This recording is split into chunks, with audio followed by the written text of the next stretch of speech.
Wyoming Territory, December 1876. Abigail Morgan's frozen fingers clawed through snow-covered garbage behind a stranger's barn searching for anything her daughters could eat. When the rotting apple touched her palm, she didn't cry. She'd run out of tears weeks ago. She just wiped the mold on her torn skirt and handed it to 8-year-old Maggie, who bit into it without complaint, because hunger had taught her not to expect better. That's when the barn door opened, and the man standing there holding a lantern would change everything they thought they knew about survival kindness and what it meant to be seen as human again. Before we begin, hit that subscribe button and stay until the end. I want to see how far this story travels. Comment the city you're watching from. Now, let's begin. The wind cut like knives. Abigail pressed against the barn wall, breath white in the darkness, and listened. Beside her, Maggie worked silently, scraping mold off frozen apples with bitten-down fingernails. No complaints, no tears. 8 years old, and already she'd stopped being a child. Lily stood perfectly still, 6 years old, clutching a filthy cloth doll, too weak to do anything but stand and shiver. "Mama," Lily's whisper barely carried over the wind. "My hands." Abigail wrapped her own frozen hands around her daughter's, tried to share warmth that didn't exist. "I know, baby. We're almost done stealing," Maggie said. Flat. Empty. The word hit Abigail like a fist. Stealing. "These fell off the tree. Nobody wants them." "Then why are we hiding?" No answer. Because Maggie was right. Because they were thieves now. Because 3 months ago, Abigail had been a respectable woman with a home and a husband, and now she was teaching her daughters to scavenge garbage in the dark. She turned back to the scattered fruit. Most of it black with rot frozen solid. Inedible even by their standards. But here and there pieces that might be salvageable. Soft spots she could cut away. Fragments that hadn't completely surrendered. It wasn't food, but it was something. And something was all they had. Maggie knelt beside her. Not the child who used to laugh. That girl died somewhere between Pennsylvania and here. The creature beside her now was harder, quieter, older than any child should be. "Mama, I found 3 good ones." "Good girl." They worked fast. Abigail's hands shook from cold and hunger and 3 months of walking. 3 months since James kissed her goodbye and rode off to the Montana silver mines. 6 months, he'd said. "I'll send money. You'll see." That was June. This was December. And the only thing she'd received was silence. So she'd packed what they could carry and started walking. If he wouldn't send for them, she'd find him herself. Or die trying. "Mama." Lily's voice. Small. Frightened. "Someone's coming." Abigail froze. Heard it. Boots crunching snow. Deliberate. Close. Coming around the corner. Her blood turned to ice. No time to run. Lily couldn't run. No time to hide. Nowhere to go. She stood slowly, pulled both girls behind her, prepared for whatever came next. The man who rounded the corner was tall, broad-shouldered, heavy sheepskin coat, hat shadowing his face. He stopped 10 feet away. This was it. He'd call her a thief, call the law, tell her to get off his land before he set the dogs loose. Abigail lifted her chin, found some scrap of dignity in the ruins of her pride. "Please, sir, we weren't... How long since you ate?" The question caught her completely off guard. That wasn't what people said when they caught you stealing. "Ma'am?" His voice was quiet, steady. "I asked how long since you and those girls had a proper meal." Abigail's throat closed. When was the last time really ate? 3 days. Maggie answered. "A lady at a church gave us bread. Before that, it was longer." The man's jaw tightened. "You've been sleeping rough." "We found a cave last night. It kept the wind off." A cave. He repeated it like he was testing whether it was real. Jesus Christ. He pulled off his coat. That expensive sheepskin coat. Held it out. Put this on the little one. Abigail stared. We can't. I'm not asking. Gentle but firm. Put it on her before she freezes. Abigail's hands moved, took the coat, wrapped it around Lily. The little girl disappeared into it, eyes going wide. Mama, it's so warm. Now. The man gestured toward the house, golden light in the windows. You're all coming inside. I've got stew and a fire. You'll eat, get warm, then we'll figure out what comes next. We can't accept. You keep saying what you can't do. He cut her off, not unkindly. How about you focus on what you can do? You can walk 50 yards, you can sit by a fire, you can eat some food. The question is, will you? Why? The word burst out. Why would you help us? We're nothing to you. He was quiet for a long moment. Because somebody helped me once when I needed it, and I swore I'd return the favor. He paused. Looks like today's that chance. Abigail felt something crack in her chest. Not hope. She didn't dare hope, but maybe the memory of it. What's your name? Nathaniel Cartwright. Folks call me Nate. He tipped his hat. And you are? Abigail Morgan. This is Maggie and Lily. Well, Mrs. Morgan, are you going to stand here arguing while your daughters freeze, or are you going to let me do one decent thing today? Maggie tugged Abigail's sleeve.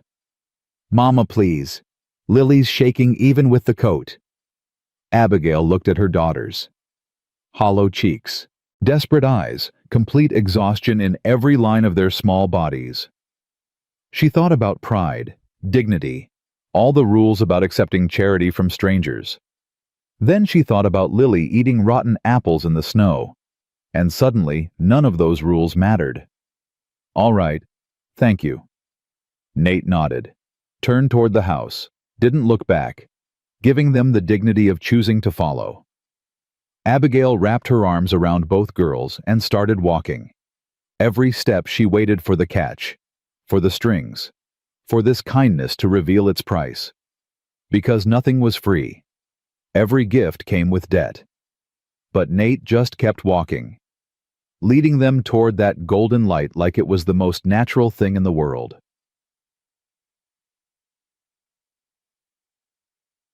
The house was small, one main room, stone fireplace, wooden table, rope frame bed in the corner, and heat-blessed overwhelming heat that hit Abigail like a wall the moment Nate opened the door. Sit. He gestured to chairs near the fire. Close as you want.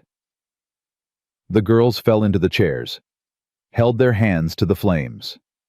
Lily made a sound half sob, half sigh, and Abigail realized her youngest had forgotten what warmth felt like. Nate moved to the stove, ladled something into wooden bowls. The smell hit Abigail hard. Real food, hot food, beef and vegetables, and something that might have been salvation. Just stew, nothing fancy, but it's hot and there's plenty. He set bowls in front of them. Lily grabbed her spoon with both hands, started eating like someone might take it away. Maggie tried to be controlled, proper, but her hands shook so hard she could barely hold the spoon. Abigail just stared at the bowl. When was the last time someone served her food? You all right, ma'am? She looked up, found Nate watching her, not judging, just seeing her. I don't know what I am anymore. You're tired. You're scared. You're doing your best in a situation that would break most people. Something in her chest loosened. She picked up her spoon. Ate. The food was so good she wanted to cry, but she'd learned months ago that crying was a luxury she couldn't afford. They ate in silence. Only sounds the fire crackling and spoons scraping wood. Nate sat across from them drinking coffee, watching like he needed to make sure they were real. Where you headed? He asked finally. Abigail set down her spoon. Montana. Silver mines. Looking for my husband. How long's he been gone? Left in June. Was supposed to send for us. She paused. He didn't. Nate's expression didn't change. Montana's 300 miles north. Winter's setting in hard. I know. You planning to walk it, unless you know another way with no money and no horse. And if you get there and He stopped, glanced at the girls. Then we'll figure something else out. We always do. Mama's really good at figuring things out, Maggie said softly. She got us all the way from Pennsylvania. Abigail's throat closed. The faith in her daughter's voice was unbearable. Your mama's tougher than most men I know, Nate said. That's the truth. Are you going to make us leave? Lily asked suddenly, eyes huge in her thin face. After we eat. Nate's face did something complicated. No, sweetheart. You're not going back outside, not tonight. Where are we sleeping? That bed. Big enough for all three of you. I'll take the chair. We can't take your bed, Abigail protested. You can, and you will. He stood, gathered their bowls. I've slept in worse places than a chair. End of discussion. But he looked at her, eyes kind but unyielding. Mrs. Morgan. I know you're proud. I respect that. But your girls are exhausted and you're about to fall over. This isn't charity. This is human decency. Tomorrow you can argue all you want. Tonight you accept help. Agreed. Abigail wanted to fight, wanted to prove she didn't need anyone. But Lily was swaying with exhaustion. Maggie's eyes were drooping, and she herself felt like she might shatter if she had to be strong for one more second. Agreed. Good. There's a wash basin in the corner. Quilts on the bed are clean. Help yourselves. Abigail got the girls ready for bed. Washed their faces and hands in water that wasn't frozen. Combed their hair with her fingers. Tucked them under quilts so thick it felt like being buried in clouds. Mama, Lily whispered, is this real? Yes, baby. It feels like a dream. We're not dreaming. We're here. We're safe. For how long? Abigail didn't have an answer. So she kissed Lily's forehead. For tonight, that's enough. Maggie was already asleep. Face relaxed in a way Abigail hadn't seen in months. Lily followed. Breathing evening out. Small body finally still. Abigail sat on the edge of the bed, watching them, feeling the weight of every choice, every mile, every moment of the last 3 months crushing down on her. They're good girls. She turned. Nate stood a respectful distance away, 2 cups of coffee in his hands.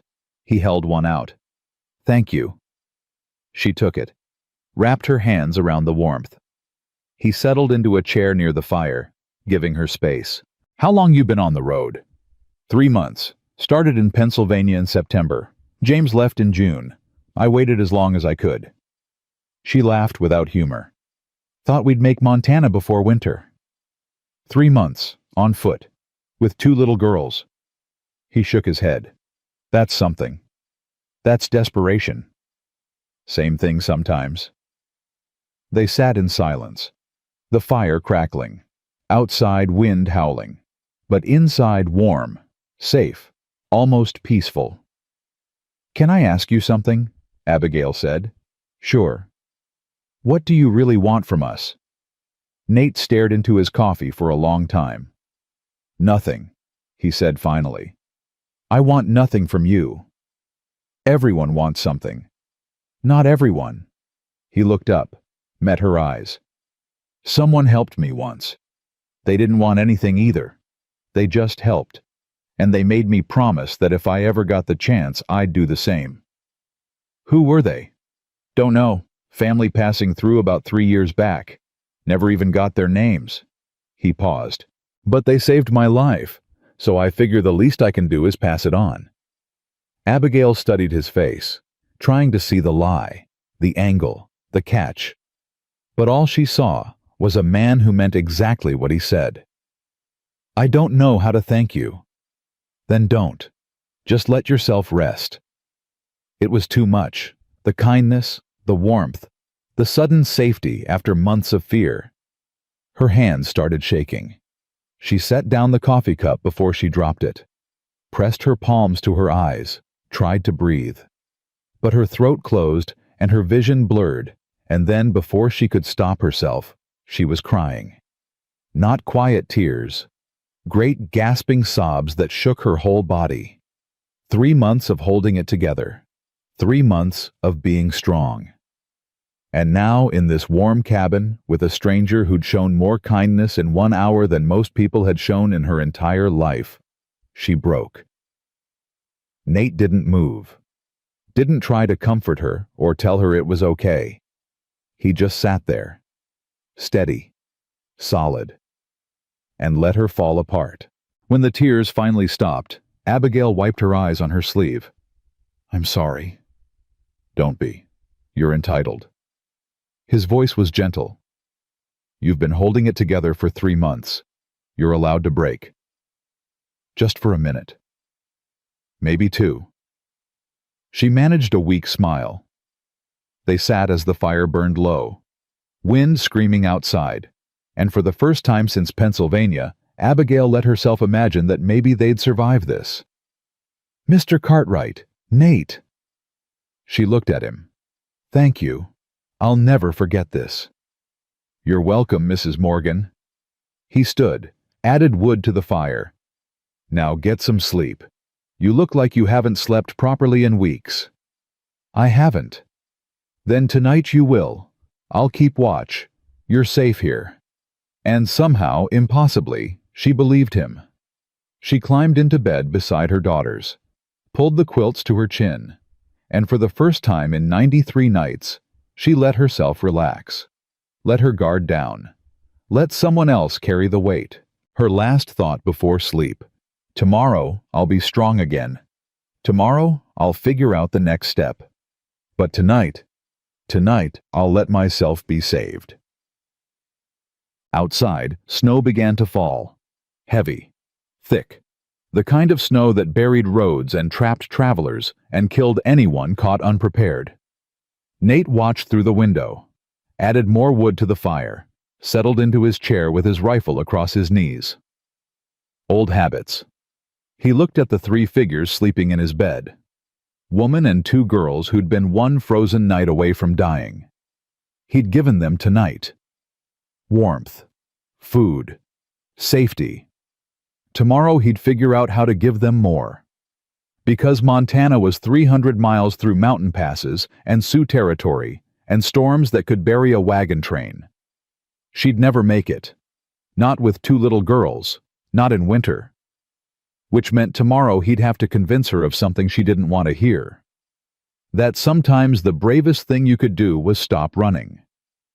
He thought about Sarah. 3 years dead. 3 years of this cabin being empty except for ghosts and regrets. 3 years of going through motions and calling it living. Maybe that family was right. Maybe helping someone else was how you helped yourself. Maybe saving someone was how you got saved. The wind howled. The fire crackled. And Nathaniel Cartwright kept watch through the long Wyoming night, standing guard over 3 strangers who'd stumbled into his life, carrying nothing but hunger and hope and each other. Outside, the storm came on hard and fast. By morning, 2 feet of snow would bury the road north, and Abigail Morgan's plans would have to change, whether she wanted them to or not.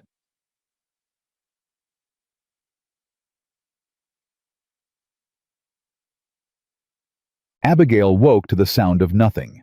No wind, no howling. Just silence so complete it felt like the world had stopped breathing. She opened her eyes. Gray light filtered through the cabin's single window. Maggie and Lily were still asleep beside her, curled together like puppies, their faces peaceful in a way that made Abigail's chest ache. She sat up slowly. Every muscle protested. 3 months of walking had left her body a collection of pains she'd learned to ignore. But here in the warmth and the safety, her body finally admitted how broken it was. Nate was at the stove, his back to her, moving quietly. "Morning," he said without turning around. "Didn't mean to wake you." "You didn't." Abigail swung her legs out of bed. What time is it? Near about 8. You slept hard. I don't remember the last time I slept past dawn. That's because you haven't felt safe enough to sleep. He glanced over his shoulder. Coffee's ready. She stood, walked to the window, and stopped. Snow. Everywhere. 2 feet at least, maybe more. Covering everything. The road north had disappeared completely. Even the barn was barely visible through the white. Jesus, she whispered. Came down hard around midnight. Didn't stop till an hour ago. Nate poured coffee into a tin cup. Brought it to her. You're not going anywhere today. Maybe not for a few days. Abigail's hands shook as she took the cup. We can't stay here for days. We've already imposed. You haven't imposed, and you're not walking in that. Nobody could. You'd be dead before you made it a mile.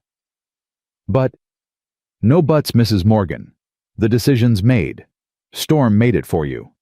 His voice was gentle but firm. You and the girls stay here until the road's clear. That's just how it is. Abigail looked at the snow, at the impossible wall of white blocking every path forward. Part of her wanted to argue, wanted to prove she could handle it, could push through, could keep going no matter what. But another part, a deeper, quieter part, felt something close to relief. How long do you think, she asked. Before the road's clear, week at least. Maybe 2 if another storm comes through.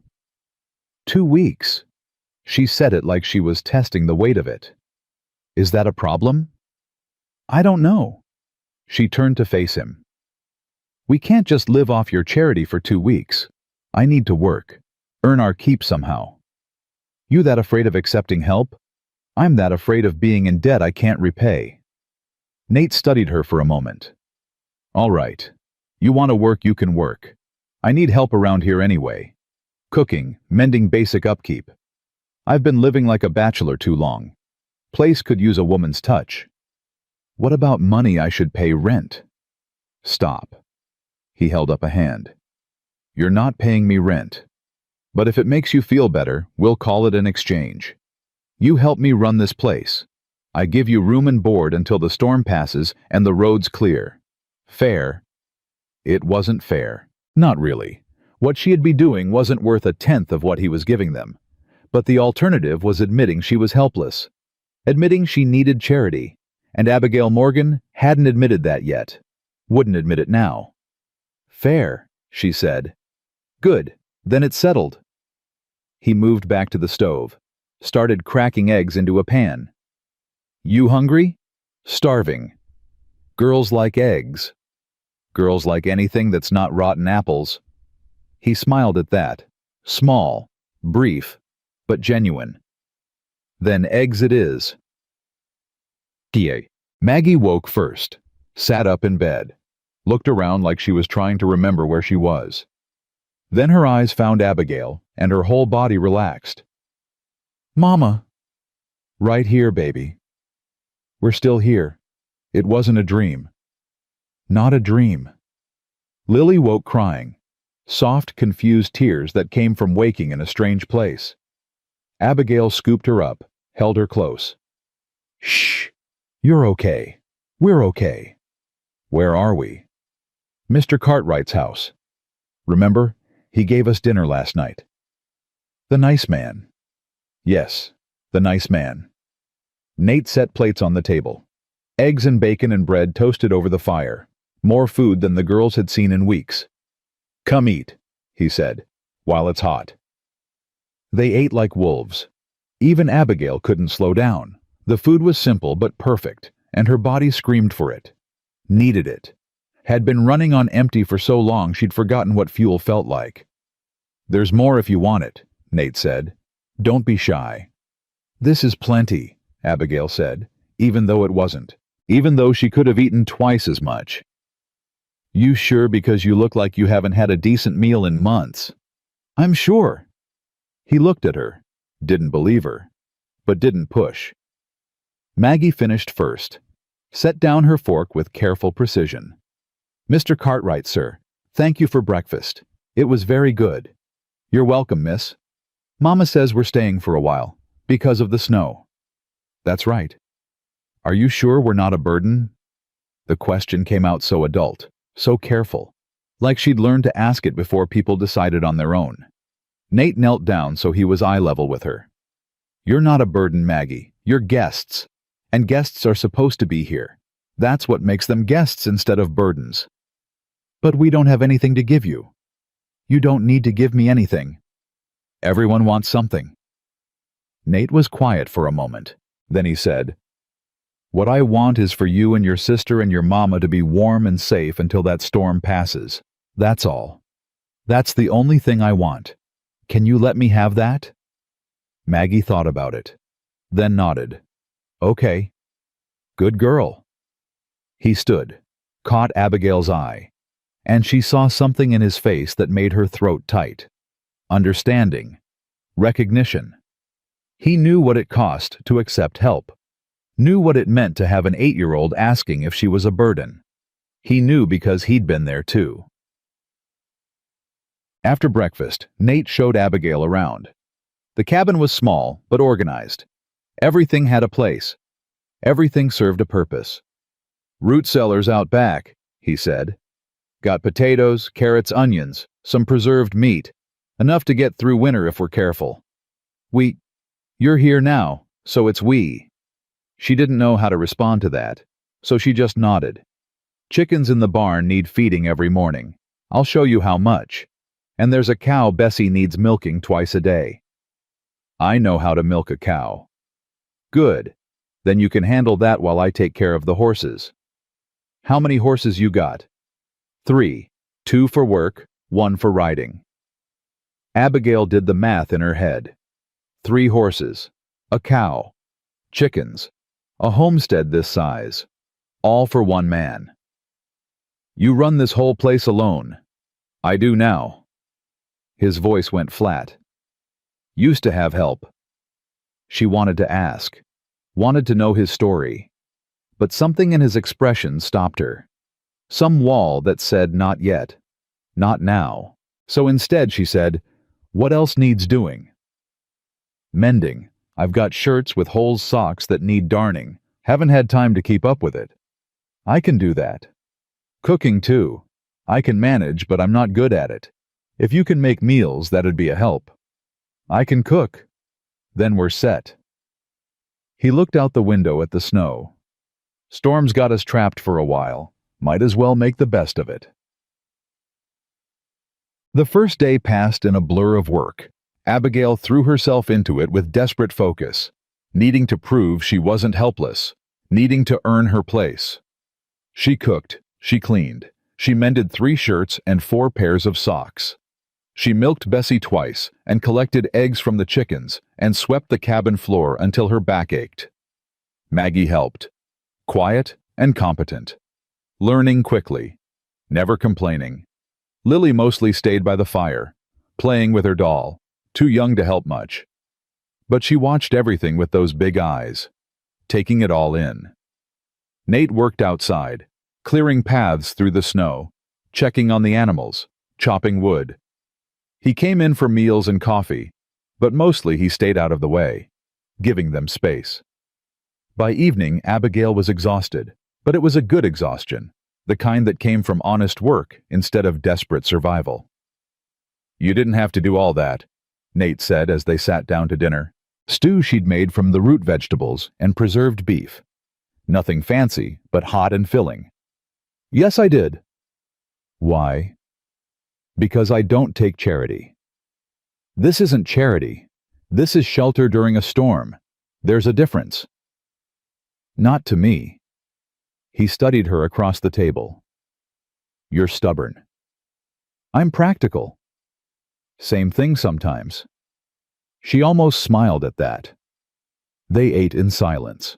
The girls were already yawning, exhausted from the day, from finally feeling safe enough to relax. Mr. Cartwright, Maggie said, can I ask you something? Sure. Do you live here all alone? I do. Doesn't it get lonely?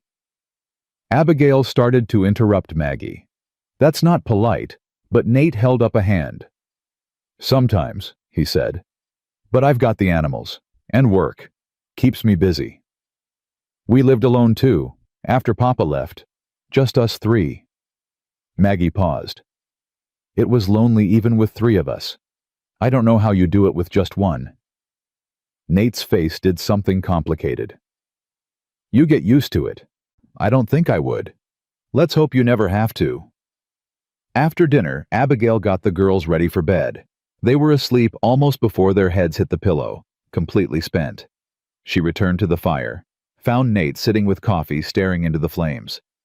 You mind if I join you? She asked. Be my guest. She sat, accepted the coffee he poured for her. They sat in comfortable silence for a while. Your daughter's perceptive, Nate said finally. Too perceptive. She sees things children shouldn't see. That's what happens when they grow up too fast. She wasn't always like this. Before James left, she was lighter, happier. She used to sing all the time. Now I can't remember the last time I heard her laugh. She'll get it back. Once things settle, once she feels safe again. You think we'll ever feel safe again? Nate looked at her. I think you're safe right now. That's a start. Abigail wanted to believe him, wanted to believe that safety was possible. But 3 months on the road had taught her that safety was an illusion, a temporary condition that could vanish any second. Can I ask you something? She said. Sure. Yesterday you said someone helped you, that you were in a bad way. What happened? Nate was quiet for a long time. So long she thought he wouldn't answer. Then he said, My wife died, 3 years ago this January. I'm sorry. Her name was Sarah. She got sick fever and there wasn't a doctor close enough to help. I watched her die over 4 days. Couldn't do a damn thing about it. Abigail's chest tightened. I can't imagine. After that, I didn't much care about living. This place, the work, all of it felt empty. I was just going through motions, waiting to die, I suppose. He paused.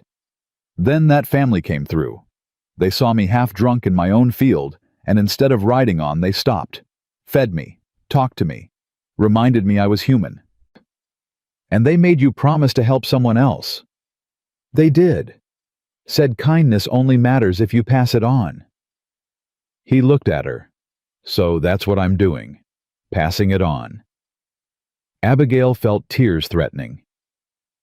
James used to be kind. Before the bank took the farm. Before everything fell apart. He was a good man. What happened? Failure broke him. He couldn't handle losing everything, couldn't face being the man who lost his family's land. So he ran, told himself he was going to fix it, going to strike it rich and make everything right. Her voice cracked. But I think he just couldn't stand to watch us suffer because of his mistakes. That's not your fault. Isn't it? I could have found work, could have sold more, could have... Stop. Nate's voice was firm. You did everything you could. Sometimes everything isn't enough. That doesn't make it your fault. Then whose fault is it? Nobody's. Sometimes life just breaks people, breaks situations, and all you can do is survive it. They sat with that for a while, the fire crackling, the snow falling outside. 2 broken people trying to figure out how to be whole again. Nate, Abigail said softly, what if James is dead? What if I walked all this way for nothing? Then you didn't walk for nothing. You walked for your girls, to give them a chance. That's not nothing. But what do I do then? Where do we go? I don't know, but you'll figure it out. You've made it this far. Barely. Barely still counts. She wanted to believe him, wanted to believe that barely was enough. But sitting there in the warmth of his cabin with her daughters asleep in his bed living off his charity, no matter what he called it, barely didn't feel like enough at all. The second day Abigail woke before dawn. Couldn't sleep. Too many thoughts crowding her head.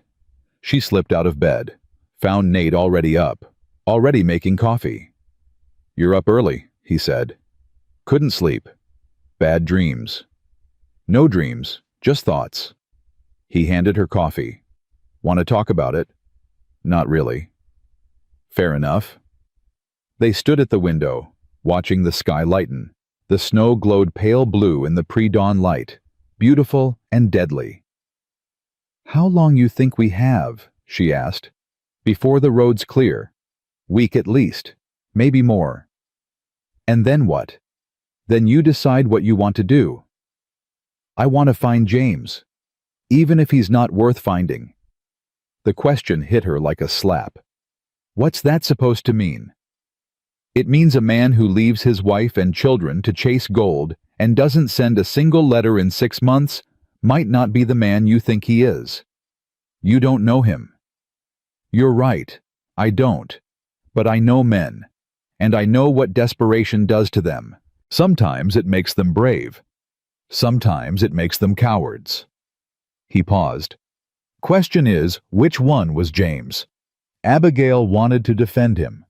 Wanted to say James was brave, was trying, was going to come through. But the truth was, she didn't know anymore. He was a good man, she said quietly. Before. Before doesn't matter. Only now matters.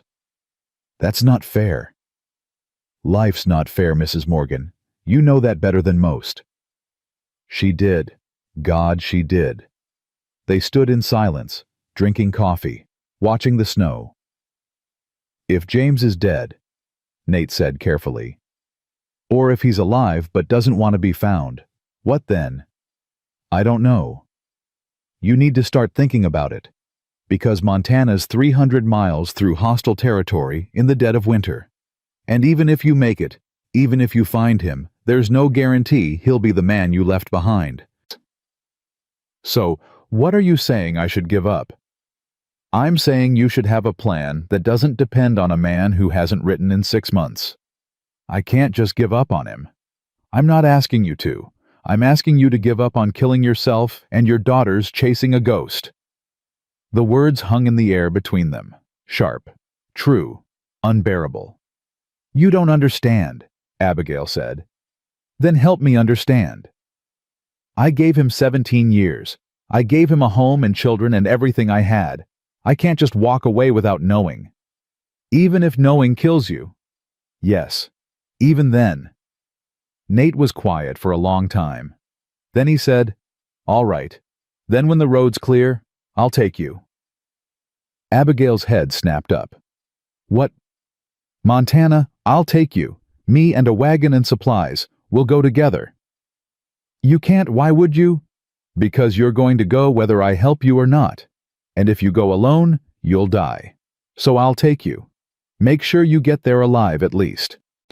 Nate, that's too much. I can't ask you to. You're not asking. I'm offering. But your ranch, your animals. You can't just leave for weeks. My neighbor can watch the place. He's done it before. Why? The question burst out of her. Why would you do this? Because I made a promise. And because if I let you walk out of here and die in the snow, I'll never forgive myself. Abigail felt her eyes burning. You barely know me. I know enough. You're a fool. Probably. They stood there. Two stubborn people trying to outstubborn each other. Finally, Abigail said, If we do this, if you really come with us, I'll pay you back. Somehow. Every cent. Every day of work. I'll... Stop. He looked at her. This isn't about payment. This is about making sure 3 people don't die alone in the snow. That's all. Nothing's that simple. This is. She wanted to argue. Wanted to find the catch, the angle. The reason this couldn't possibly be real. But all she saw in his face was honesty. And maybe that was the most terrifying thing of all. Okay, she whispered. Okay. When the road's clear, we go together. Together, he agreed. And somehow, impossibly, Abigail felt hope for the first time in months. Not just the memory of hope. Real hope. Fragile and terrifying and alive. Dead. The days fell into a rhythm. Abigail worked. Nate worked. The girls slowly started to relax, to smile, to act like children instead of survivors. Maggie learned to gather eggs without breaking them, learned to help with cooking, even started talking more. Little observations about the weather or the animals or nothing at all. Lily played, just played, with her doll and with rocks and with bits of string. Playing like she hadn't played in months, being 6 years old instead of a small, frightened ghost. And Abigail watched them transform, watched them come back to life, and felt something in her chest crack open just a little. On the 5th day, Nate took Maggie out to the barn, taught her how to brush the horses, showed her how to check their hooves, talked to her like she was capable, like she mattered. "Your papa teach you about horses?" he asked. "A little, before he left." "He have a farm?" "Small one. Wheat mostly. Some vegetables." "You miss it?" Maggie was quiet for a moment. "I miss having a home. I don't know if I miss the farm. Everything there was sad at the end." "Sometimes places get sad. Doesn't mean you failed. Just means the place ran its course. Mama thinks she failed. Your mama's wrong. She didn't fail. She survived. There's a difference." Maggie looked up at him. "Do you think my papa's alive?" Nate didn't lie to her, didn't sugarcoat it. "I don't know, sweetheart. I hope so. But even if he's not, you and your mama and Lily, you're going to be okay. You understand?" "How do you know?" "Because your mama's the toughest woman I've ever met, and you're just like her." Maggie smiled, small, uncertain, but real. And watching from the cabin window, Abigail felt her heart crack a little more. On the 7th day, the snow finally stopped. The sky cleared. Sun came out bright and blinding on all that white. "Roads should clear in a few days," Nate said. "Maybe a week. Then we should start preparing." "We should." But neither of them moved, both of them standing at the window, looking at the snow, thinking about what came next. "Nate," Abigail said quietly, "what if we get there, and what if he's not who I remember? Then you deal with it, same way you've dealt with everything else." "I don't know if I'm strong enough." "You are. You just don't know it yet." She wanted to believe him, wanted to believe she was strong, but strength felt like something she'd borrowed, something that could be taken back any second. "I'm scared," she admitted. "Good. Fear keeps you careful." "How do you keep going when you're so afraid you can barely breathe?" "You just do. One foot in front of the other, one day at a time, one breath at a time if that's all you can manage." "Is that how you did it after Sarah died?" "That's exactly how I did it." They stood together in silence. Two people who'd lost everything. Two people trying to figure out how to build something from the ruins. And outside, the snow began to melt. Slowly, but melting. The letter came on the 9th day. Nate rode into town for supplies. First time, the roads were clear enough and came back with more than flour and coffee. He came back with an envelope, stained and wrinkled, addressed to Mrs. James Morgan, care of General Delivery Independence, Wyoming Territory. Abigail was kneading bread when he walked in. She looked up, saw his face, knew immediately something had changed. "What is it?" He held out the envelope. "Postmaster said this came in 3 weeks ago. Been sitting there. He remembered you asking about mail back in November." Her hands were covered in flour. She wiped them on her apron. Took the letter. The handwriting wasn't James's. Too neat. Too careful. "It's not from him," she said. "No, but it might be about him."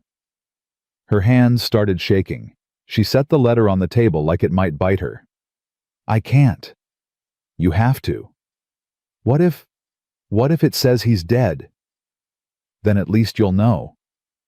"I don't want to know. Not yet." "Not?" "Mama." Maggie appeared in the doorway. "What's wrong?" "Nothing, baby. Go play with Lily." But you're crying. Abigail touched her face, surprised to find tears. I'm fine. Please, just go.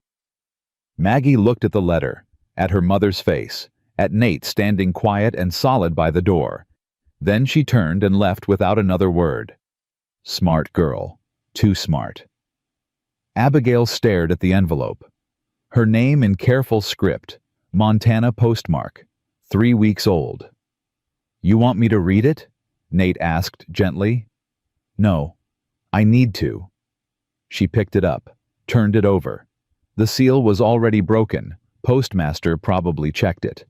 Her fingers found the edge of the paper, pulled it out. The words swam. She blinked, focused, read. Mrs. Morgan. My name is Samuel Chen. I worked alongside your husband James at the Silver Bell mine near Helena.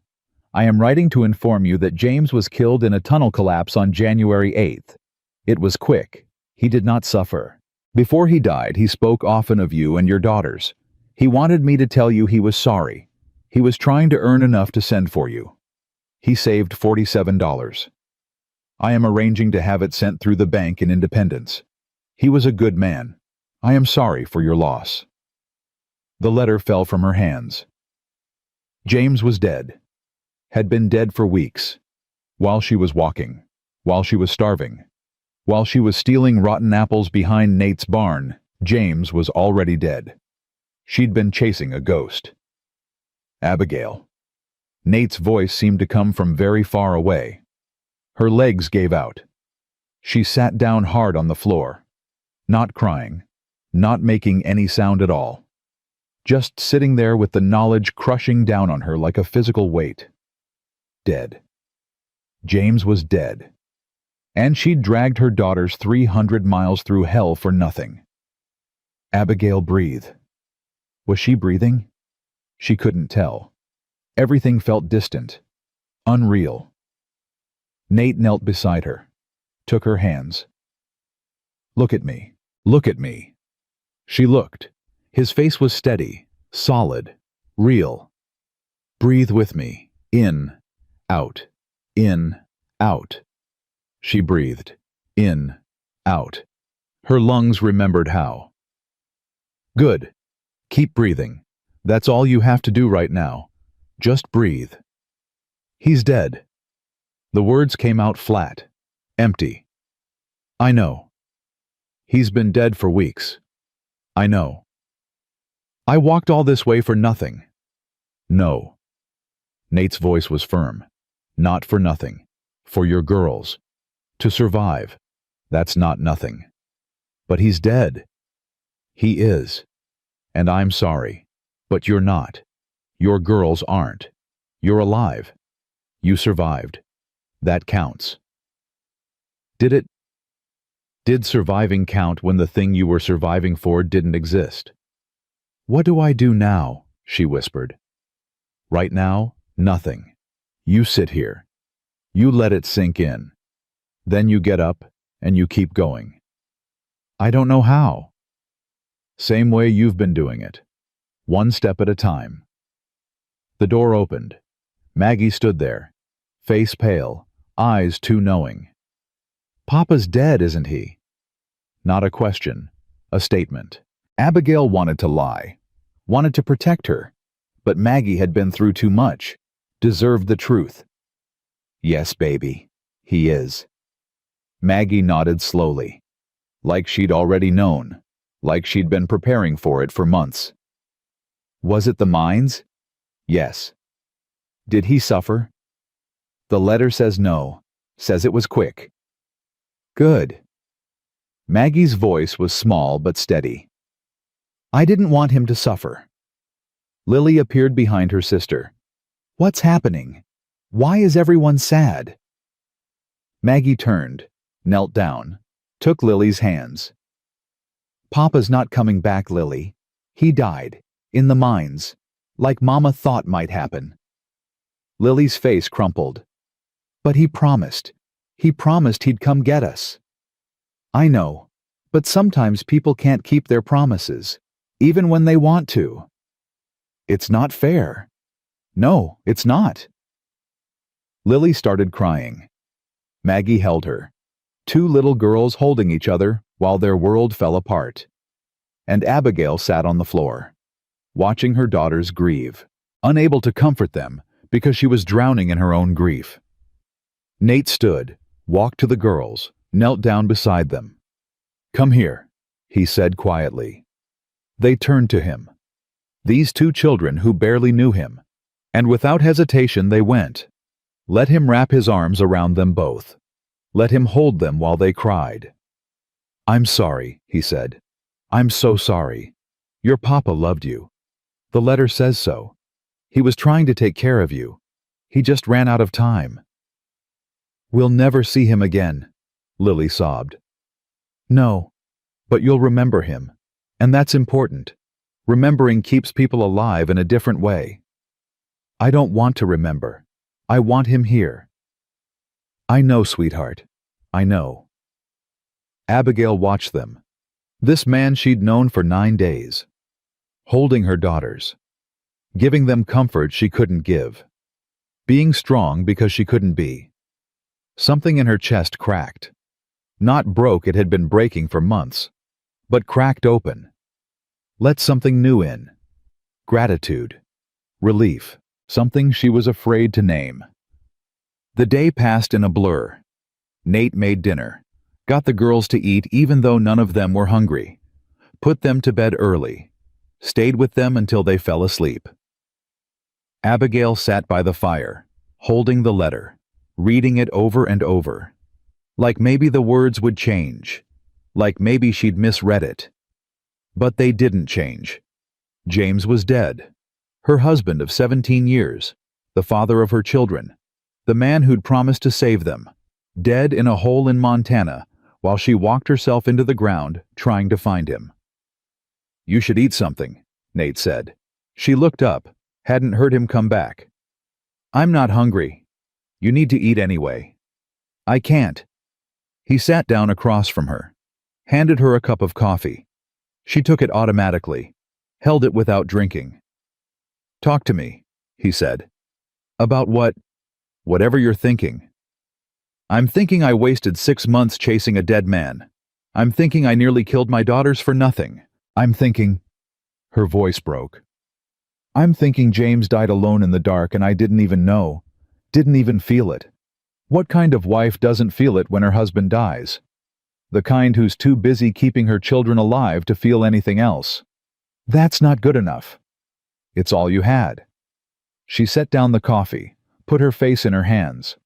"What do I do now, Nate? Where do we go?" "I don't know, but you don't have to figure it out tonight." "When then?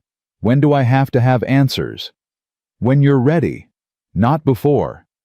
"What if I'm never ready?" "Then you fake it until you are. That's what I did." She looked at him through her fingers. "After Sarah." "After Sarah. For months I just went through motions, fed the animals, worked the land, told myself I was living. But I wasn't. I was just waiting to die." He paused. "Then that family came through, and they reminded me that waiting to die is just another way of giving up. So I stopped waiting, started trying. Still don't know if I'm living or just doing a better job of pretending. But at least I'm trying." "How long did it take before it got easier?" "It didn't get easier. I just got better at carrying it." Abigail felt tears sliding down her face. "I loved him. Even after he left. Even when I was angry. I still loved him." "I know. But I'm also, God help me. I'm also relieved. Because now I know. Now I can stop wondering. Stop hoping. Stop pretending everything will be fine if I just keep walking." She looked at him. "Does that make me a terrible person?" "No. It makes you human." They sat in silence. The fire crackling. Outside wind picked up. Not a storm. Just winter being winter. "The letter said he saved money," Abigail said finally. $47. "That's good. That'll help. Help with what I still don't have a plan. Don't have anywhere to go. You have time to figure it out. How much time? Nate met her eyes. As much as you need. You and the girls can stay here. We can't do that. Why not? Because we can't live off your charity forever. It's not charity if you work for it. And God knows I need help around here. For how long? A week, a month. Then what? I don't know. But does it matter? Right now you need a place to be. I've got one. Seems simple to me. Nothing's that simple. It is if you let it be. Abigail wanted to argue, wanted to find all the reasons this couldn't work, but she was so tired, so completely spent, and the alternative was walking back out into the cold with nowhere to go and no reason to keep going. I need to think about it, she said. Fair enough. Think as long as you want. The offer stands. She nodded, picked up her coffee. It had gone cold. Nate stood. I'm going to check the animals. You should get some sleep. I won't sleep. Try anyway. He pulled on his coat, headed for the door, stopped, turned back. Abigail, I know it doesn't feel like it right now, but you're going to be okay. All three of you. You're survivors. That's worth something. Is it? It's everything. Then he was gone, out into the cold, leaving her alone with the fire and the letter and the ruins of everything she'd been holding on to. She sat there for a long time, thinking about James, about the man he'd been, the man he'd become, the promises he'd made and broken. She thought about Pennsylvania, the farm, the life they'd built, how it had all fallen apart so fast. She thought about the last 6 months, walking, starving, stealing, surviving. She thought about her daughters, how they'd changed, how Maggie had stopped being a child, how Lily had learned to be afraid, and she thought about Nate, this stranger who'd taken them in, who'd fed them and sheltered them and asked for nothing in return, who'd offered to take them to Montana knowing it might kill him, who was offering them a place to stay now, even though they had nothing to give. Why? Why would someone do that? The door opened. Nate came back in, stamping snow off his boots. Everything all right? He asked. No, but it will be. She stood. I'm going to bed. Thank you, for today, for all of it. You're welcome. She started toward the bed, stopped, turned back. Nate, why are you doing this? Really? He was quiet for a moment. Because when Sarah died, I wanted to die too. And if that family hadn't stopped, hadn't cared, hadn't reminded me that life was worth living, I would have. So maybe I'm doing this for them. Or maybe I'm doing it for Sarah. Or maybe... He stopped, met her eyes. Maybe I'm doing it because seeing you fight this hard to survive reminded me why surviving matters. Abigail felt her throat close. I don't know what to say. Don't say anything. Just get some sleep. Tomorrow we'll figure out the rest. She nodded, went to bed, climbed in beside her daughters. They were both asleep, faces peaceful despite everything. She kissed them each on the forehead, whispered, I'm sorry for all of it, but we're going to be okay. I promise. And lying there in the darkness, in a stranger's bed, in a stranger's house, with her husband dead and her future uncertain, Abigail felt something she hadn't felt in 6 months. Hope. Not the desperate hope that James would save them, not the naive hope that everything would work out, but the quiet, steady hope that maybe they could save themselves, that maybe surviving was enough, that maybe, just maybe, they'd be okay after all. The next morning, Abigail woke before dawn, found Nate already up, already making coffee. Couldn't sleep, he asked. Not much. Kept thinking. About everything. She accepted the coffee he handed her. James, the girls, what comes next? Come to any conclusions? A few. She took a breath. If the offer still stands, to stay here. Work for room and board. I'd like to accept, just until spring, until the girls are stronger, until I can figure out what to do. The offer stands. But I need to pay rent, something. I can't just... Abigail, he cut her off gently. You're going to work. Hard. That's payment enough. I don't need your money. But, no buts. You work. I provide shelter. That's the deal. Take it or leave it. She wanted to argue, but she was so tired of fighting, so tired of being proud when pride accomplished nothing. I'll take it. Thank you. Good. Then it settled. They stood at the window, watching the sun rise, the snow glowing pink and gold. What about Montana? Abigail asked. The money James saved. Should I go get it? Can't get there until spring anyway. Roads are closed. By then you'll know better what you want to do. What if I want to go to see where he died? To I don't know. Say goodbye properly. Then I'll take you, same as before, when the weather clears, if that's what you want. You'd still do that. Even though he's dead, even though there's no reason, there's reason. You need closure. That's reason enough. Abigail felt tears threatening again. Why are you so kind to us? Because somebody was kind to me once, and because...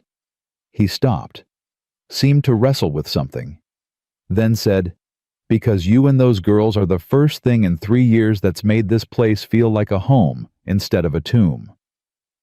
The honesty of it hit her like a fist. Nate, I'm not asking for anything. I'm just telling you. Having you here, hearing the girls laugh, eating meals with people instead of alone. It helps. So maybe we're helping each other. Maybe we are.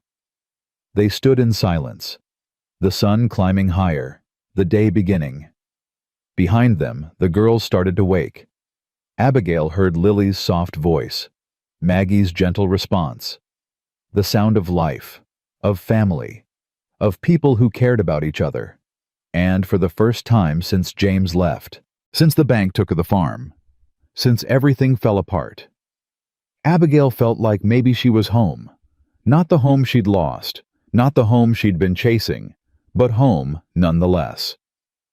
The days that followed were strange, quiet, almost peaceful. Abigail worked, cooked and cleaned and mended, learned the rhythms of Nate's ranch, where things went, how things worked. She was good at it, found satisfaction in honest labor, in earning her keep. The girls helped, Maggie especially. Learning to care for chickens, to help with cooking, to do small tasks that made her feel useful. Lily played, more and more each day, the fear leaving her eyes, the hunger leaving her face. She was gaining weight, starting to look like a child instead of a ghost, and slowly, carefully, they started to grieve. Abigail would find Maggie crying sometimes. Quiet tears she tried to hide. She'd hold her, let her cry, tell her it was okay to be sad. Lily asked questions. Where is Papa now? Is he in heaven? Can he see us? Does he know we're okay? Abigail answered as best she could. I think so, baby. I think he can see us. And I think he's glad we're safe. Do you miss him? Every day. Me too. But not as much as I thought I would. Is that bad? No, sweetheart. That's not bad. That's just honest. They had a small ceremony. Just the four of them. No grave, no body. But Abigail read from the Bible, and they each said something they remembered about James. Maggie said, "He used to read to me, before bed. I liked that." Lily said, "He had a funny laugh. It made me laugh too." Abigail said, "He tried. He didn't always succeed, but he tried. That counts for something." Nate didn't say anything, just stood with them, present, solid, supporting them in their grief without intruding on it. After Abigail felt lighter, like she'd set down a weight she'd been carrying. James was dead. She'd grieved him, and now she could let him rest.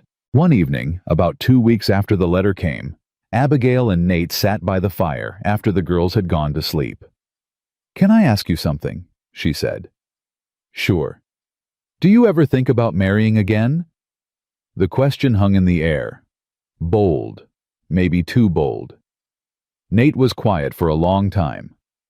Sometimes, not often. She was everything. Hard to imagine finding that again. But you'd want to if you found it. Maybe. If it was right. If she understood. If she didn't expect me to forget Sarah. He looked at her. "Why do you ask?" Abigail felt heat rise to her face. "No reason, just curious." "Abigail, I should go to bed. It's late." She stood, started toward the bed. His hand caught her wrist. Gentle, not restraining, just stopping her. "Wait." She turned, found him standing very close. "I know what you're thinking," he said quietly. "And I need you to know I'm not expecting anything. You staying here. Me, helping you. None of that comes with strings. I know that." "Do you?" "Because I need you to. I need you to know that you're safe here, that you don't owe me anything, that—" "Nate." She put her hand over his. "I know. I trust you. Completely." He searched her face, looking for the lie, found only truth. "Good, that's good." They stood there, hands touching, something electric and terrifying in the space between them. Then Abigail stepped back. "Good night, Nate." "Good night, Abigail." She went to bed, climbed in beside her daughters, and lay there for a long time, thinking about trust, about safety, about the way her heart had jumped when Nate touched her wrist. It was too soon. James had been dead less than a month. She had no business feeling anything for anyone. But lying there in the darkness, she couldn't deny it. Something was growing between them. Something fragile and new, and absolutely terrifying. And she had no idea what to do about it. The answer came a week later, in the form of riders. Abigail was collecting eggs when she heard horses, 3 of them, coming fast. She dropped the basket, ran to the house. "Nate!" He was outside immediately, rifle in hand. "Get inside, bar the door." "What's happening?" "Don't know, but get inside, now." She grabbed the girls, got them inside, dropped the bar across the door, watched through the window. 3 men, rough-looking, armed. They pulled up in front of the house. The leader, big man with a scar across his face, called out, "You Nathaniel Cartwright?" "I am. What do you want?" "Heard you got a woman here. Widow woman with 2 kids." Abigail's blood went cold. "What's it to you?" Nate's voice was steady, but his rifle didn't waver. "We're looking for someone. Woman named Abigail Morgan. Her husband owed money, lots of money, and now he's dead. That debt falls to her." "Don't know anyone by that name." "Really?" "Because we got word she's been staying here, that you took her in after she was caught stealing." Nate's jaw tightened. "Even if I did know her, what makes you think she owes you anything?" "James Morgan borrowed $500 from our boss. Promised to pay it back with interest from his mining earnings. Then he went and died. Debt doesn't die with him. His widow doesn't owe you shit. Law says different. Law says a lot of things.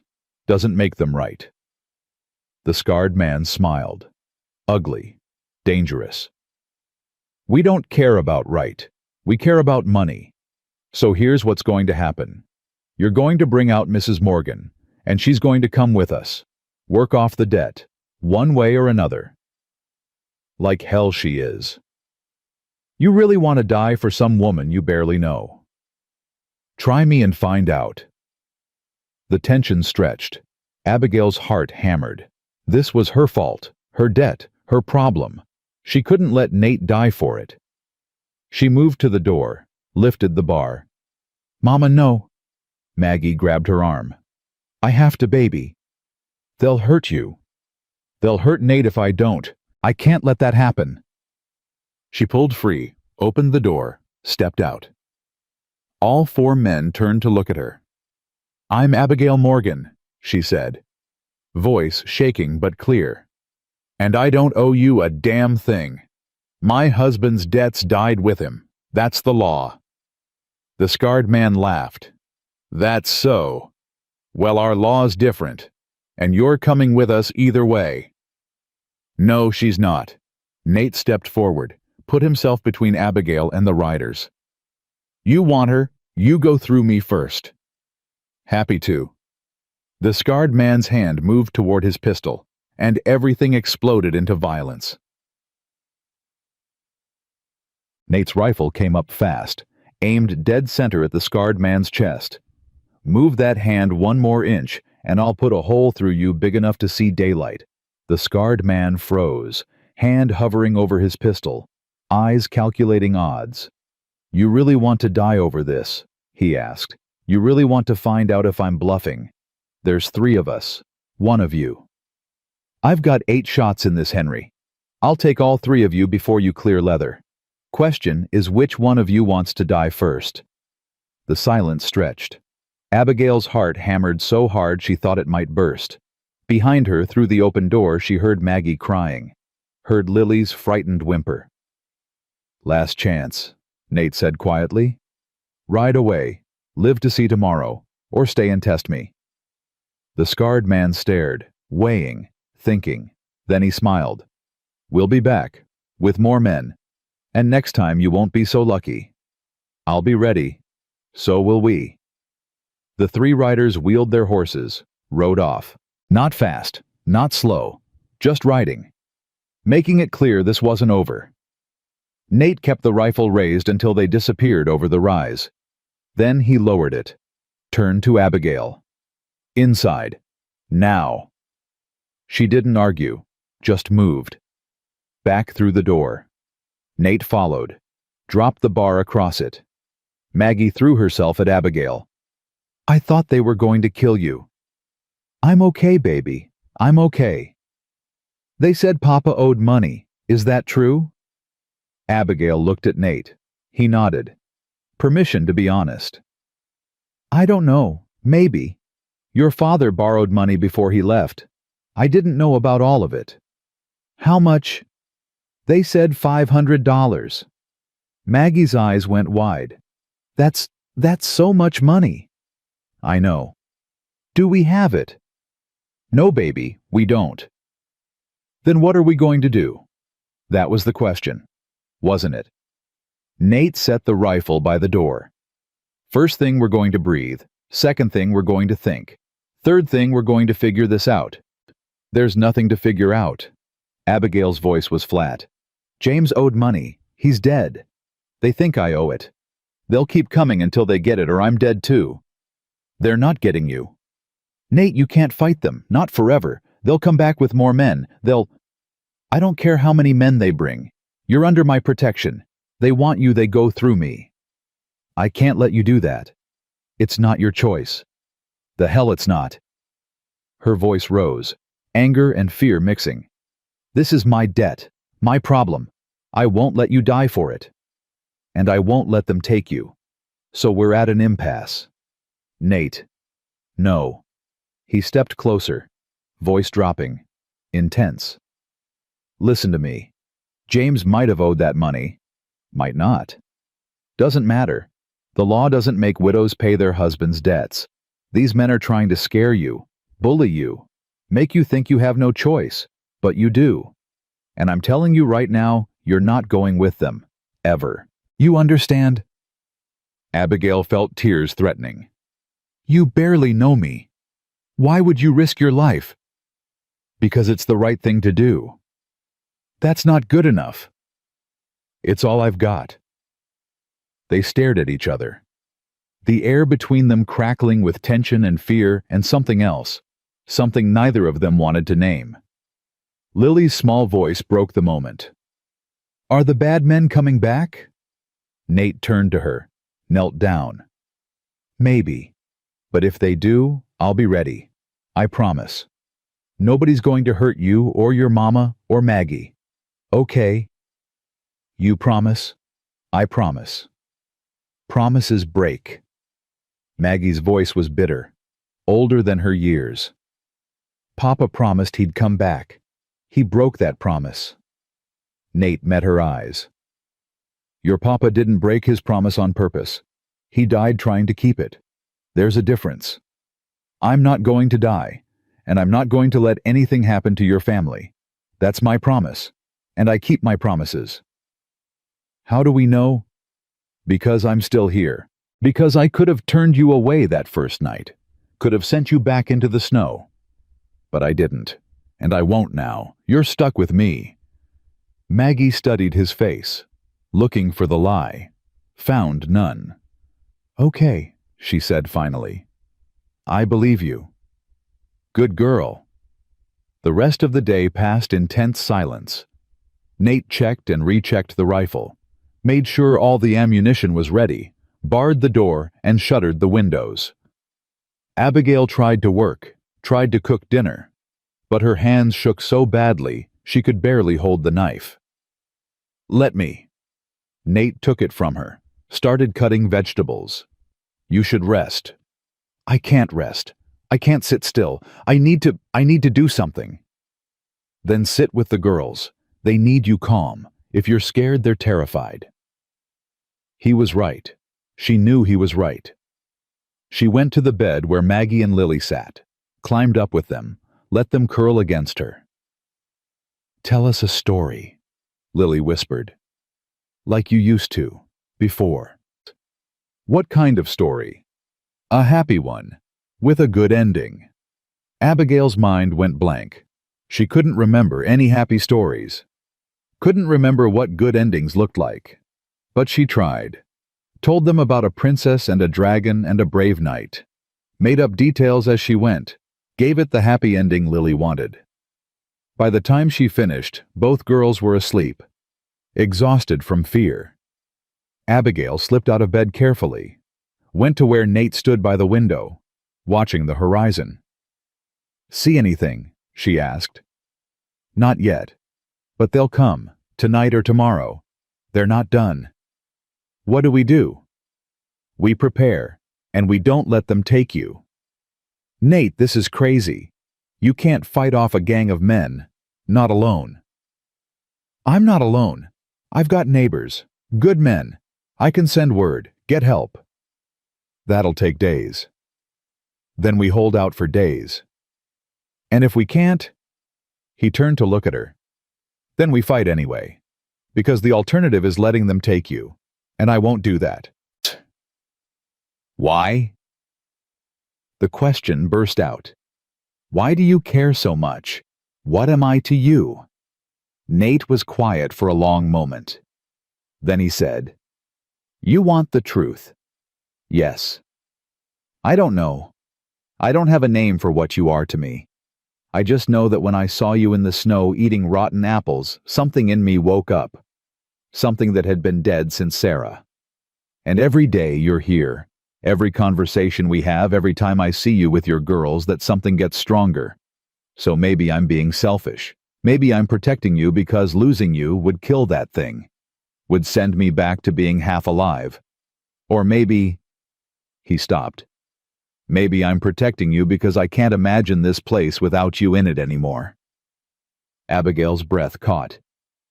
Nate, you don't have to say anything. I'm not asking for anything. I'm just telling you why I'm willing to fight. Why I'm willing to die if it comes to that. I don't want you to die. Then help me keep us all alive. How? By trusting me, by letting me protect you, by not doing anything stupid like trying to give yourself up to save me. She wanted to promise, wanted to say she'd stay. But the truth was, if it came down to Nate's life or hers, she'd choose his. Every time. Because her girls needed him. More than they needed her. And maybe, God help her, she was starting to need him too.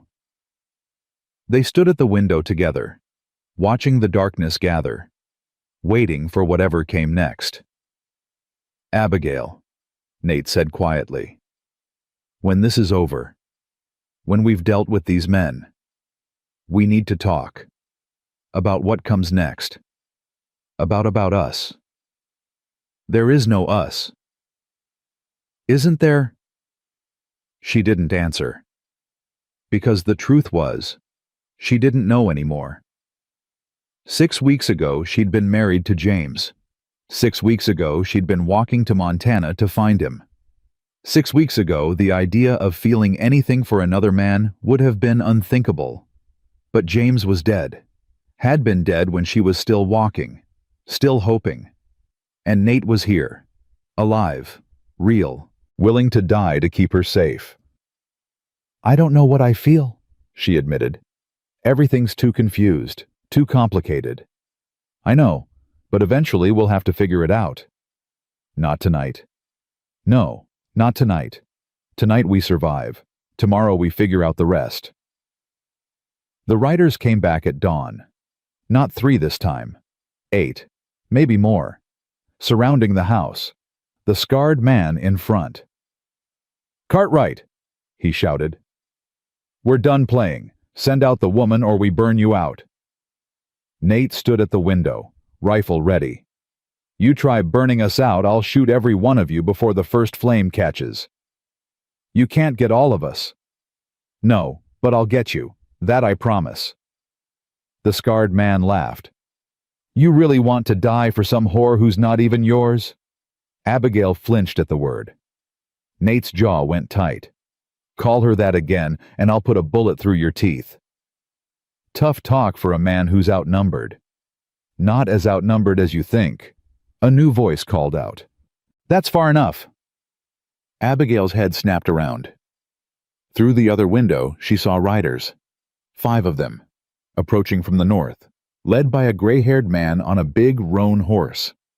"Samuel," Nate breathed. The riders pulled up, positioned themselves between the scarred man's gang and the house. "Morning, Nate," the gray-haired man called. "Heard you might need help." "How'd you know?" "Your chickens were making a fuss last night. My boy came over to check. Saw these gentlemen scouting your place. Figured it wasn't a social call." The scarred man wheeled his horse. "This isn't your fight, old man." "It is now. Nate's my neighbor. That makes it my fight. There's more of us than you. Maybe. But we're better shots. And we're on the right side. That counts for something." Samuel raised his rifle. "Now you've got 2 choices. Ride away, or we see who's left standing when the smoke clears." The scarred man looked around, counted odds. His men were shifting, nervous. This wasn't what they'd signed up for. "This isn't over," he said finally. "Yes, it is." Samuel's voice was hard. "You come back here again, we'll be waiting. Every rancher within 10 miles knows what you tried to do.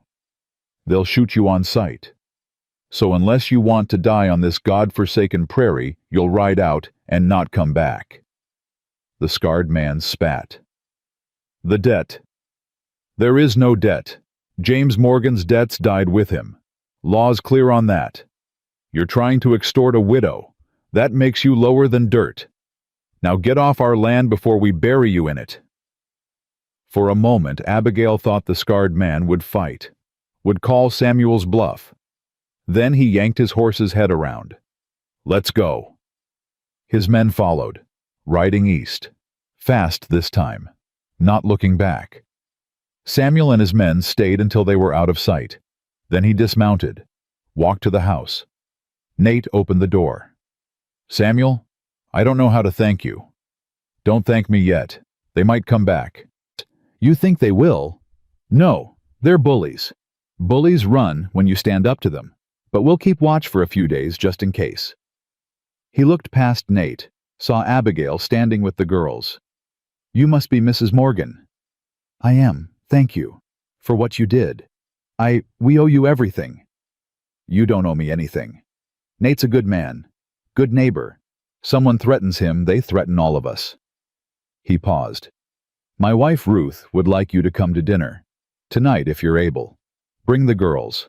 Let them meet our children. Might do everyone good to feel normal for a few hours." Abigail looked at Nate. He nodded. "We'd love to," she said. "Thank you." "Good. We'll see you at sunset." Samuel mounted his horse, tipped his hat. Nate, you need anything, you send word. I will. Thank you, Samuel. That's what neighbors are for. The riders left, heading back to their own ranches, leaving Nate and Abigail standing in the doorway, watching them go. It's over, Abigail whispered. It's really over. It is. She felt her legs go weak, sat down hard on the step. I thought they were going to kill you. Kill all of us. They didn't. We're okay. Because of you. Because you stood up to them. Because you... Her voice broke. Why, Nate?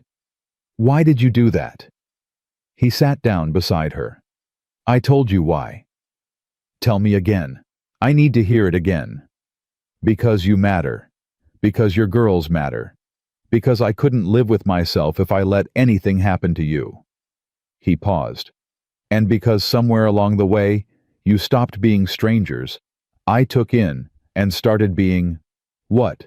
Family. You started being family. Abigail felt tears sliding down her face. We're not your family. Aren't you? You live in my house, eat at my table, work my land. Your girls call me by my name like I'm someone who matters. That sounds like family to me. But James is dead, and I'm sorry for that. Sorry for what you lost. But he's gone, and you're here, and He stopped, started again. I care about you, Abigail, more than I should, more than I meant to, and I don't know what to do about it except tell you the truth. She looked at him. This man who'd saved her, sheltered her, protected her, who'd been willing to die for her and her daughters without asking for anything in return. I care about you too, she whispered, and it terrifies me. Why? Because it's too soon. Because James has only been dead a month.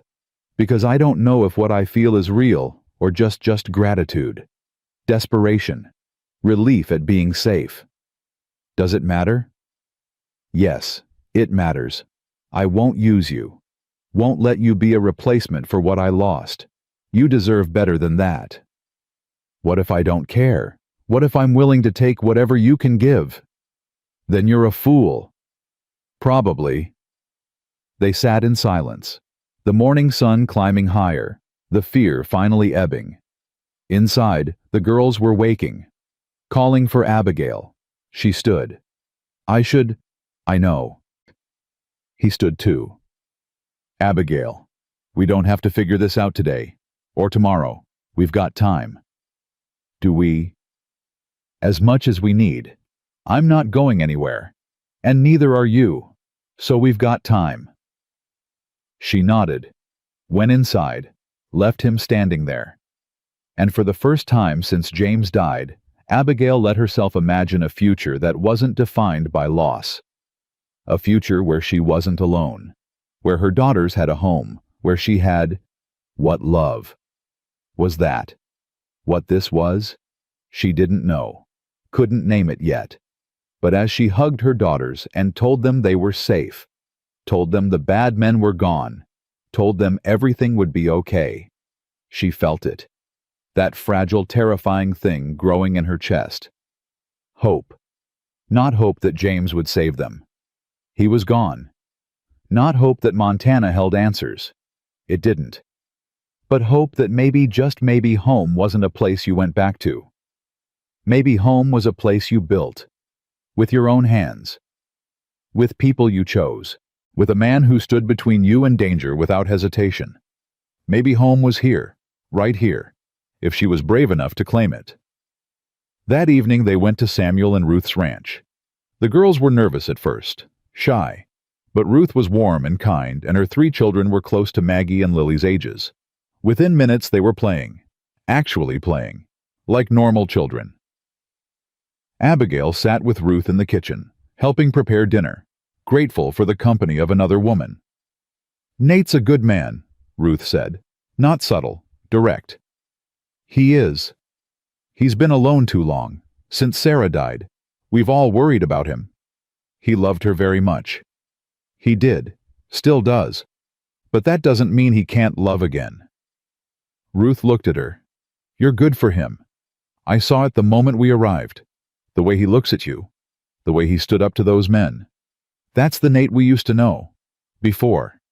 You brought him back. I didn't do anything. You gave him a reason to care. That's everything."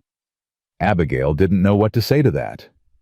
Dinner was loud and chaotic and wonderful. 7 people around a table, talking and laughing and being alive. Maggie told stories. Lily made Ruth's children laugh. And Abigail sat there feeling like maybe, just maybe, this was what healing looked like.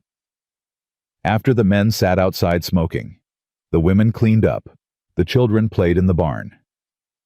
"Mrs. Morgan," Samuel said when she came out for air, "can I ask you something?" "Of course." "What are your plans, long term?" "I don't know. I thought I was going to Montana, to find James. But now? Now he's gone and you need a new plan." "Yes." "Have you thought about staying here in Wyoming?" "I don't know. I don't have anywhere to stay. Can't live off Nate's charity forever." "It's not charity if you're working. And from what Nate tells me, you work hard." "I try." "Ruth and I were talking. We could use help. Extra hands around the ranch. If you're interested, we could offer you room and board. Small wage. Give you some independence. Let you save money." Abigail's heart jumped. That's very kind. But I couldn't leave Nate. Not after everything he's done." "Who said anything about leaving Nate?" Samuel smiled. "Our ranches are 3 miles apart. You could work for us during the day. Stay with Nate at night if that's where you're comfortable.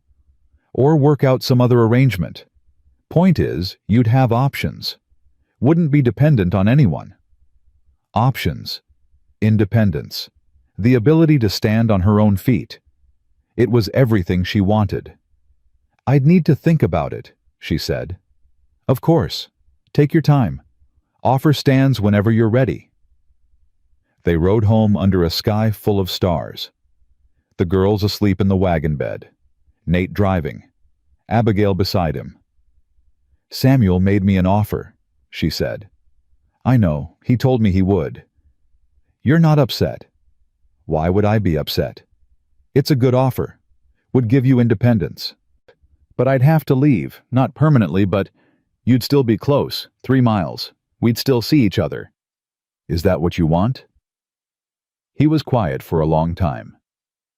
"What I want is for you to have choices, to not feel trapped, to be able to stand on your own 2 feet and choose what you want, not what you need, not what survival demands, but what you actually want. And if what I want is—" She stopped, afraid to finish. "Is what is you." The wagon stopped. Nate set the brake, turned to look at her. "Is that what you want? Or what you think you should want, because I helped you?" "I don't know. But I know when those men came, when I thought they might kill you, I couldn't breathe. I know that sitting at dinner tonight with Samuel and Ruth, all I could think about was coming home to you. I know that—" She took a breath. "I know that James has been dead a month, and I should be grieving, should be focused on my daughters, should be anything except this. But I can't help it. When I'm with you, I feel safe, feel seen, feel like maybe I could be happy again someday." "Abigail, I'm not asking for anything. I'm just telling you, because you were honest with me, and you deserve honesty back." Nate reached out, took her hand. "I'm not James. I can't be him. Won't try to be. I don't want you to be James. I want you to be you. I loved Sarah. I'll always love her. I know. And I'll always love the man James was, before everything broke him. But loving someone who's gone doesn't mean we can't love someone who's here. No, it doesn't." They sat there, hands clasped, the night silent around them. "So what do we do?" Abigail asked. "We take it slow.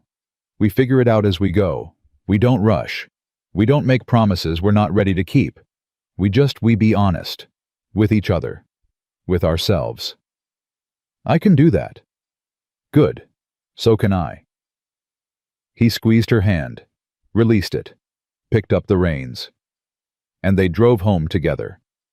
Not knowing what came next, not having all the answers, But for the first time in months, maybe years, both of them felt like maybe they were heading in the right direction.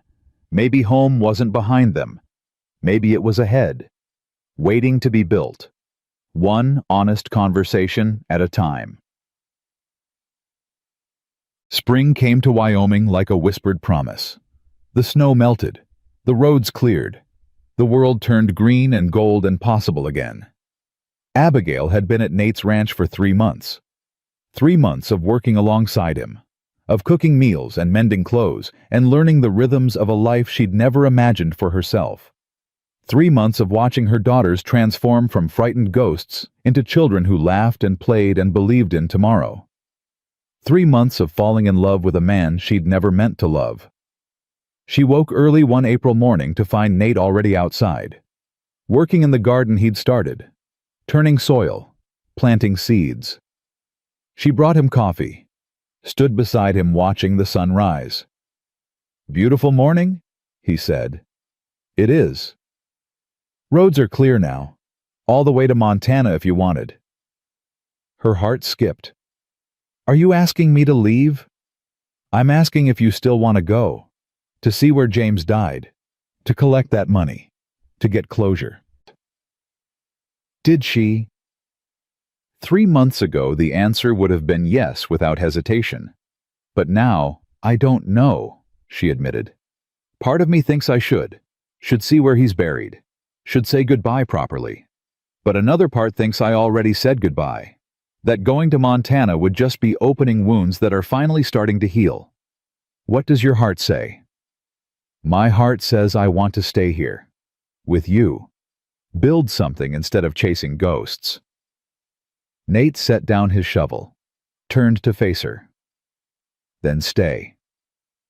Just like that. Just like that. But the money. James saved that money for us, for the girls. I should get it.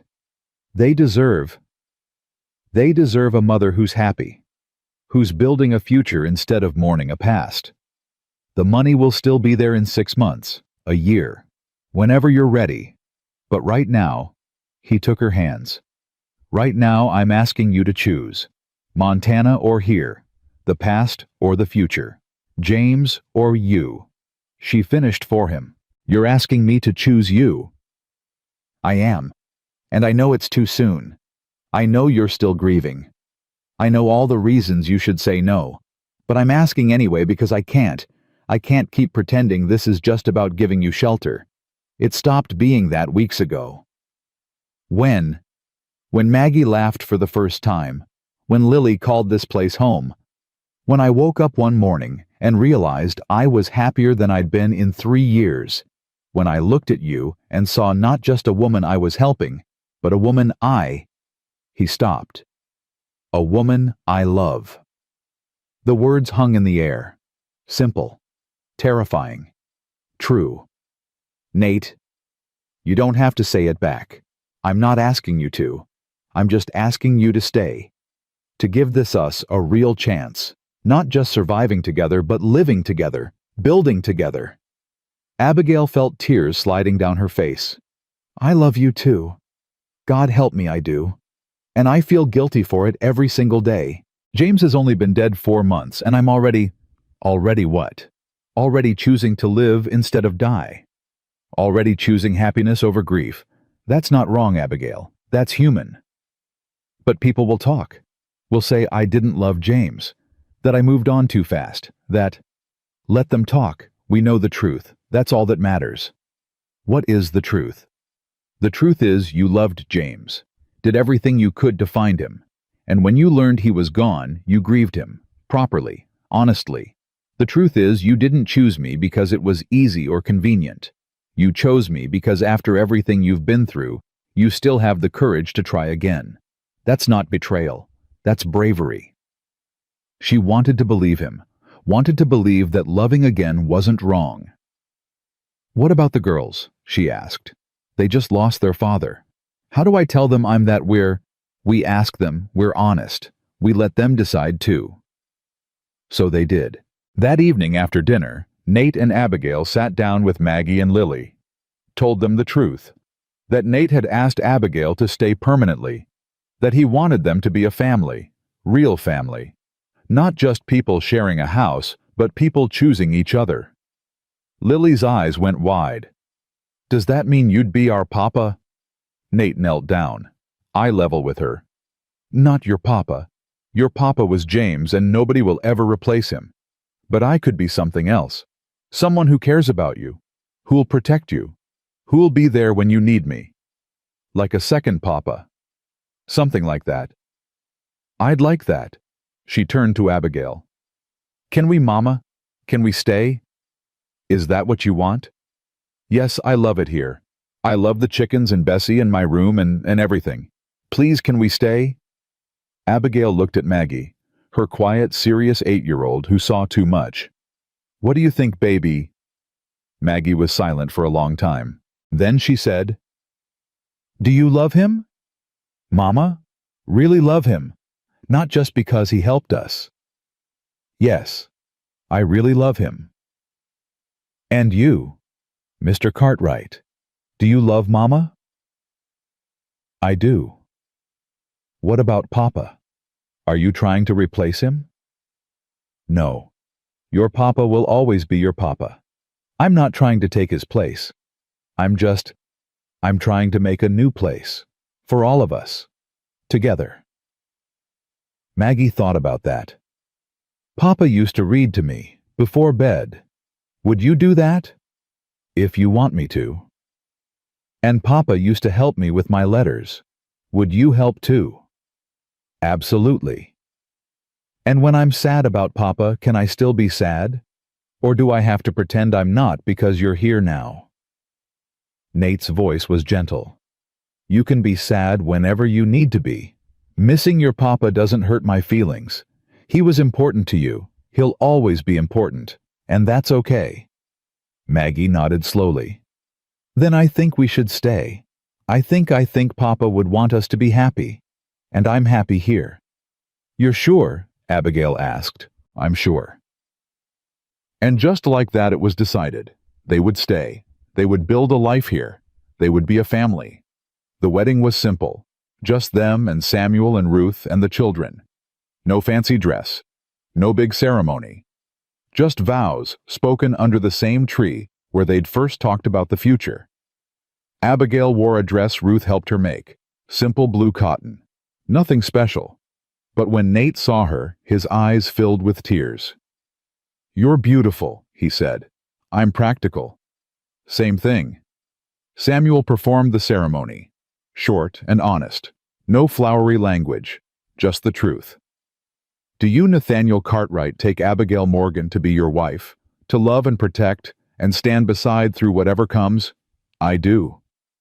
"And do you, Abigail Morgan, take Nathaniel Cartwright to be your husband? To love and support and build a life with?" Abigail looked at Nate. This man who'd saved her, who'd shown her what real kindness looked like, who'd given her and her daughters a home when they had nothing. "I do." "Then by the power vested in me by the territory of Wyoming, I pronounce you husband and wife." Nate kissed her. Gentle, careful, like she was something precious. And Abigail kissed him back. Choosing him, choosing life, choosing happiness, despite everything that had tried to kill it. Maggie and Lily cheered. Ruth cried. Samuel smiled. And under the Wyoming sky, a new family was born. Not from blood, not from obligation, but from choice, from survival that turned into living, from strangers who became home. The months that followed were hard. Not because they didn't love each other, but because building a life was always hard. There were arguments about money, about the ranch, about how to raise the girls, about whether Abigail should take Samuel's offer and work for independence or stay home full-time. There were moments when Abigail missed James, grieved the life they'd lost, wondered if she'd made the right choice. There were nights when Nate woke up calling Sarah's name, when the past was more real than the present. But they worked through it, together. They learned each other's rhythms, each other's wounds, each other's hopes. They learned that love wasn't just the easy moments, It was also the hard conversations, the honest fights, the choosing each other even when it would be easier to walk away. Maggie thrived, started school in town, made friends, still asked about James sometimes, still cried for him, but she also laughed, played, let herself be a child again. Lily bloomed, gained weight, grew taller. Her nightmares about the cold and the hunger faded. She called Nate Papa Nate without hesitation, curled up in his lap at night while he read to her, and slowly, carefully, they became a family. Not perfect, but real. 1 year after that first night in the snow, Abigail stood in the garden, planting seeds, building something that would grow. Nate came up behind her, wrapped his arms around her waist. "Happy?" he asked. "Yes. Are you?" "More than I ever thought I'd be again." She turned in his arms. "I still think about James sometimes. About what might have been if he'd lived." "I know. I still think about Sarah, too." "Does that bother you? That we're not each other's first choice?" "No. Because we're each other's conscious choice. We chose this. Chose each other. That makes it real in a way first love never is." "When did you get so wise?" "When I met a woman stubborn enough to eat rotten apples rather than give up." She laughed. Actually laughed. "That feels like a lifetime ago." "It was a lifetime ago. We're different people now. Better people. Happier people. That's what matters." From the house, Lily called out, "Mama, Papa Nate, come see Maggie and I made bread." They walked back together, hand in hand, toward the small cabin that had become home, toward the girls who'd survived everything and come out stronger, toward the life they'd built from nothing but hope and stubbornness and the willingness to try again. 2 years later, Abigail stood in the same garden, but this time she wasn't alone. A baby cried from the cradle nearby. Her son, Thomas Nathaniel, named for both the men who'd shaped her life. Maggie was 10 now, helping Ruth with her younger children, already talking about being a teacher someday. Lily was 8, running through the fields with Samuel's youngest, laughing, free. And Nate was beside her, always beside her, building, working, loving. "You ever regret it?" he asked. "Staying instead of going to Montana?" "Never. Do you regret asking me?" "Best decision I ever made. Even when I'm stubborn. Especially then." She smiled, looked at the house they'd expanded, the barn they'd rebuilt, the fields they'd planted, all of it built from nothing, from desperation turned into determination, from survival turned into living. "I got the money, you know," she said. "From James. It came through last month." "I know. What are you going to do with it?" "I thought maybe we could use some of it to buy more land, expand the ranch, make it big enough to pass down to the children someday. And the rest, save it, for Maggie and Lily, for when they're older, so they never have to eat rotten apples, so they never have to walk through the snow with nowhere to go." Nate kissed her temple. "You're a good mother." "I try, though I wonder sometimes what James would think, about all this, about us. I think he'd be grateful, that his family survived, that his daughters are happy, that you found a way forward instead of drowning in grief. You think, I know, because that's what I'd want if our positions were reversed. I'd want you to live, to love, to be happy. Even with someone else. Especially with someone else. Better that than alone and broken." Abigail thought about that. About James in that tunnel. About his last thoughts. About whether he'd known how much she loved him. How hard she'd tried. She hoped he had. Hoped he'd died knowing he was loved. And she hoped wherever he was, he could see them now. See his daughters thriving. See his widow happy. See the life that had grown from the ashes of what they'd lost. She hoped he knew she'd never forgotten him, never stopped loving the man he'd been. But she'd also moved forward, built something new. chosen happiness over grief. And maybe that was the greatest tribute she could give him. Not endless mourning, but living well, raising their daughters to be strong and kind and brave. That evening, the whole family gathered for dinner. Maggie and Lily told stories about school. Baby Thomas slept in Abigail's arms.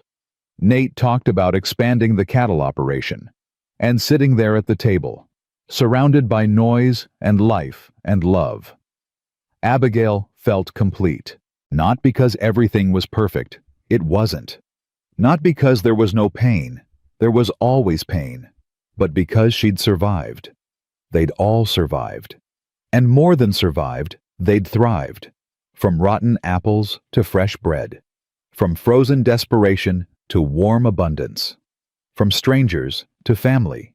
From barely living to fully alive. After the children were asleep, Abigail and Nate stood on the porch, watching the stars. "Thank you," she said quietly. "For what? For not letting us die that night. For taking us in. For giving us a home. You gave me a home too. This place was just walls before you. You made it a home. We made it together. Yes, together." They stood in comfortable silence. Two people who'd lost everything, who'd found each other in the darkest moment, who'd chosen to build instead of break. "Nate," Abigail said, "do you believe in fate, that we were supposed to meet? I don't know, maybe. Or maybe we just got lucky. Two broken people in the same place at the same time, both stubborn enough to keep trying. I like to think it was meant to be. That everything, James leaving the walk, the storm, the rotten apples, all of it led us here. To this. Does it matter? We're here now. That's what counts. No. I suppose it doesn't matter." She leaned against him. He wrapped his arms around her, and they stood there together. Under the Wyoming stars, in the home they'd built from nothing. A home made of second chances and hard choices and the courage to try again. A home where rotten apples had led to fresh starts, where strangers had become family, where survival had turned into something better than mere existence. It had turned into life, real life, full of love and laughter and the messy, beautiful work of choosing each other every single day. And standing there in Nate's arms with her children asleep inside and the future spread out before them like an open road. Abigail Morgan Cartwright knew one thing with absolute certainty. She was home. Not the home she'd lost in Pennsylvania. Not the home she'd walked toward in Montana. But home nonetheless. The home she'd built with her own hands. With her own choices. With a man who'd shown her that kindness wasn't weakness, and love wasn't betrayal, and starting over wasn't giving up. It was the bravest thing you could do. And she'd done it. They'd all done it. And they were going to be okay. Better than okay. They were going to be happy. Because sometimes, the worst moments lead to the best ones. Sometimes, rotten beginnings yield sweet endings. Sometimes, the thing that nearly destroys you becomes the thing that saves you. And sometimes, if you're very lucky and very brave, strangers become family shelter, becomes home, and survival becomes the foundation for a life worth living. That was their story. That was their truth. And it was enough. More than enough. It was everything.